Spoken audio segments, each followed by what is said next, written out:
नमस्कार मित्रांनो, स्वागत आहे तुमचं आत्ताच्या ब्रेकिंग न्यूजमध्ये। मित्रांनो, गुंड शरद मोहोळच्या खून प्रकरणातील मुख्य सूत्रधार असलेला विठ्ठल शेलार आणि त्याच्या साथीदारांची पुणे पोलिसांनी मुळशी आणि हिंजवडी परिसरातून धिंड काढली आहे। शेलार हा मुळशी तालुक्यात आणि हिंजवडीमध्ये जमीन खरेदी विक्री व्यवसायामध्ये सक्रिय आहे। मोहोळच्या खून प्रकरणातील विठ्ठल शेलार, साहिल उर्फ मुन्ना पोळेकर, नामदेव कानगुडे, अमर कानगुडे, चंद्रकांत शेळके, विनायक गव्हाणकर, विठ्ठल गलांदे, रामदास मारणे यांच्यासह 15 जणांना अटक करण्यात आली। शेलार आणि गणेश मारणे या गुन्ह्यातील मुख्य सूत्रधार असल्याचं तपासामध्ये उघडकीस आलंय।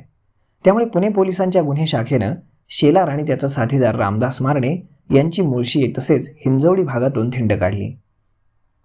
शेलार हा मुळशी तालुक्यात जमीन खरेदी विक्रीचा व्यवसाय करतो। मोहोळ खून प्रकरणातील मुख्य सूत्रधार गणेश मारणेचा तो जवळचा साथीदार म्हणून ओळखला जातो। शेलारवर खून, खुनाचा प्रयत्न, गोळीबार असे गंभीर स्वरूपाचे गुन्हे दाखल आहेत। शेलार आणि मारणे यांनी साथीदारांशी संगनमत करून मोहोळचा खून केलेला आहे। खून करण्यापूर्वी शेलार, मारणे आणि साथीदारांची बैठक झाली होती असं पोलीस तपासातून पुढे आलेलं आहे। तर मग मित्रांनो, अशा पद्धतीनं शरद मोहोळला संपवण्यासाठी यांनी मोठं प्लॅनिंग केलं होतं। तर मग मित्रांनो, आजचा हा व्हिडिओ आपण इथेच थांबूयात आणि भेटूयात पुढच्या एका नवीन व्हिडिओमध्ये। तोपर्यंत धन्यवाद।